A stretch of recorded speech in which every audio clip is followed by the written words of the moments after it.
Magandang buhay! Today's recipe, sigurado ako isa sa mga paborito mo at lagi mong niluluto tuwing may okasyon. Magluluto tayo ng pansit canton gisado.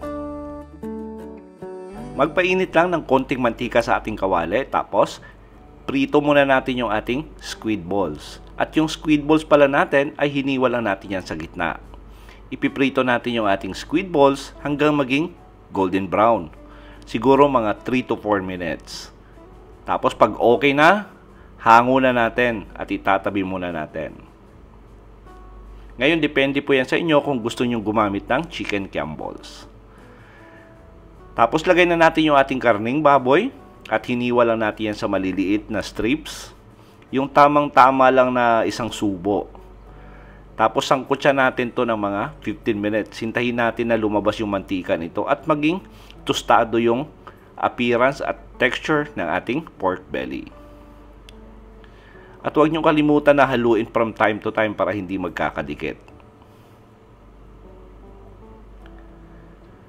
Ngayon, pag tostado na at brown na yung kulay ng ating pork belly at lumabas na yung mantika nito, hahango na natin. At yung mantika na natira sa ating kawali, dyan na tayo magigisa ng ating bawang. At yung bawang natin ay hiniwa lang natin yan sa pinong-pino. At maganda yan at masarap pag medyo marami yung bawang na ating gagamitin. Gisa lang natin hanggang maging light brown. Siguro mga 15 to 20 seconds. Tapos, sunod na natin yung ating sibuyas. Tapos yung ating sibuyas naman, sangkutsa natin to hanggang maging translucent yung appearance at yung naamoy nyo na yung aroma nito. Siguro mga 1.5 or hanggang 2 minuto. Tapos pag okay na, balik na natin yung ating sinangkutsyang pork belly. Lagay na rin natin yung ating piniritong squid balls. At naglagay din ako rito ng chicken liver. At pinakuluan pala natin yan ng mga 7 minutes. At hiniwa lang natin yan sa bite size. Tapos gisa lang natin saglit yung ating mga karne.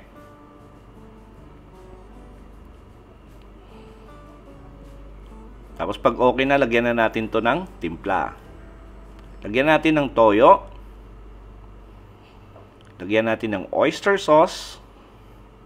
And by the way, para sa kumpleto at tamang timbang ng ating recipe, sinulat ko po sa description box. At palambing naman ako pag hindi pa kayo nakasubscribe sa ating channel, subscribe na kayo at para naman ganahan tayo na gumawa pa ng mga ganitong video. Tapos lagay na tayo ng crushed black pepper. Tapos haluin natin to. At maganda yan pag nagisan muna natin para ma-absorb ng ating karne o ating mga seasoning na nilagay. Tapos lagay tayo ng tubig. At naglagay lang ako rito ng 1.5 litro. Tapos gagawin natin dito ay lagyan natin ng konting asukal. Ngayon depende po yan sa inyo kung gusto nyo pa maglagay ng konting asukal. Naglagay na rin ako rito ng konting asin. At depende na rin sa inyo kung gaano kaalat yung gusto nyo sa inyong kanton. Tapos naglagay ako rito ng flavor enhancer, naglagay ako rito ng broth cubes, at naglagay na rin ako ng liquid seasoning. Takpan natin to for 15 minutes. Simmering lang, mahinang kulo. After 15 minutes, sigurado akong malambot na yung ating pork belly. Lagay na natin yung ating Baguio beans at hiniwa lang natin yan ng maninipis in slanting manner. Sabay na rin natin yung ating carrots na hiniwa natin ng strips. Tapos lagay tayo ng Chinese cabbage at saka repolyo. So ngayon depende po yan sa inyo kung gusto nyo repolyo lang kasi medyo mahal yung Baguio pechay, nasa inyo po yan. Tapos gagawin natin dito, hahaluin natin, tapos takpan lang natin at pakukulaan natin yung ating gulay for about 3 minutes. Takpan natin at lutuin natin yung ating gulay for 3 minutes. Then after 3 minutes, hindi pa gaano yan kalambot yung ating gulay. Kasi nga, pag ako nagluto, ayoko nang medyo masyadong malambot yung gulay. Hahanguin natin to para maiwasan natin ma-overcook yung ating gulay. Strain lang natin. At ibabalik din naman natin yan mamaya.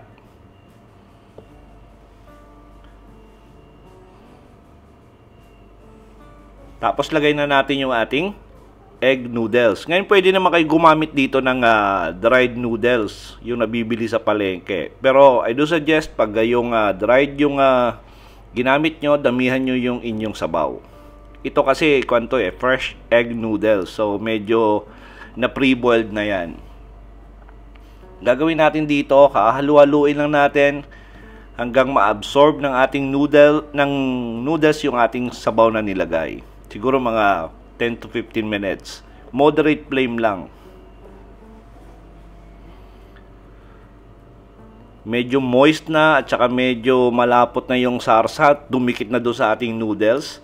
Lagay tayo ng celery. Ngayon pag medyo mahal yung celery sa lugar nyo, pwede kayo gumamit ng kinchay. Halos parehas lang yung aroma nun at saka yung lasa. At binalik na rin natin yung ating hinangong ingredients. Tapos haluin na natin yung ating kanton. Nako, na-imagine nyo na ba yung sarap ng ating pansit canton gisado? Tamang-tama to sa kahit na anong okasyon.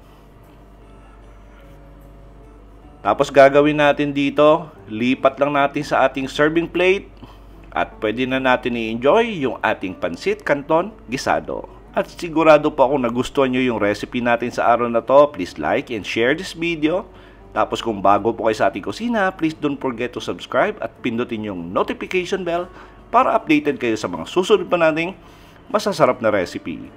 Salamat sa panonood at ito ang Kusina ni Dan Levy.